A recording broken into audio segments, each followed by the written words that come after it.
بسم الله الرحمن الرحيم. وفوائده 4 أشياء: النيات، ومسح الوجه، ومسح اليدين مع المرفقين، والترتيب.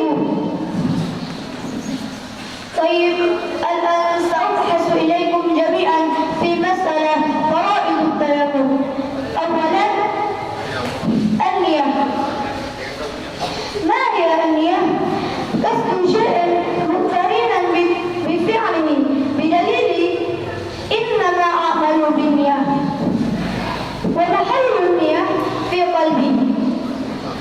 والثاني، مسح الوجه بالتراب، بقوله تعالى: بسم الله الرحمن الرحيم: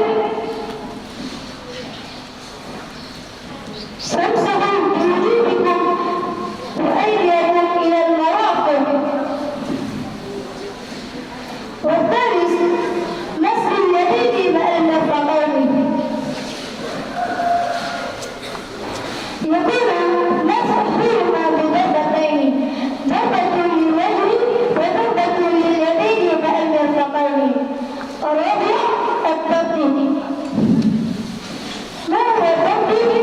الترتيب يعني وضع كل شيء في مرتبته بدليل فعل رسولنا صلى الله عليه وسلم: لم يتوضأ إلا مرتبا.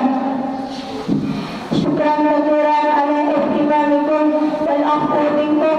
السلام عليكم ورحمة الله وبركاته.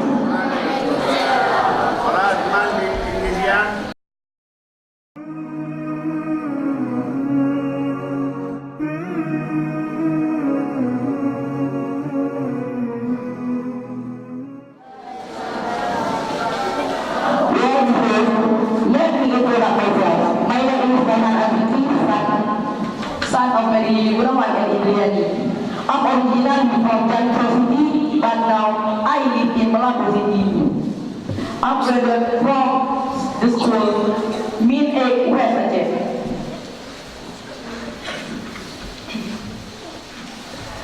Wafawaiduhu arba'atu asya'a. Dan bermula fardu tayamum itu 4 segala perkara.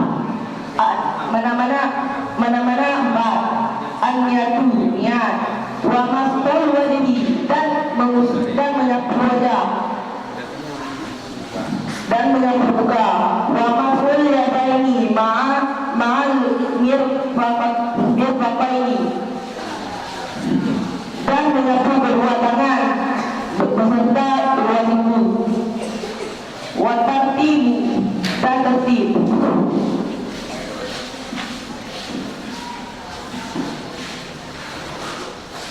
So now the author will explain the value of tayammum are four. The first is intention. Intention is in your heart. In the second is wiping the face.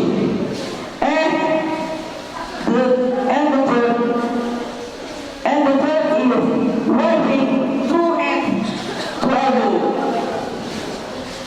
And the last one or the fourth is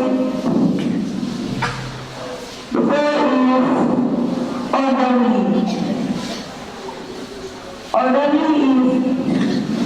Orderly is that. Orderly is that we have prioritized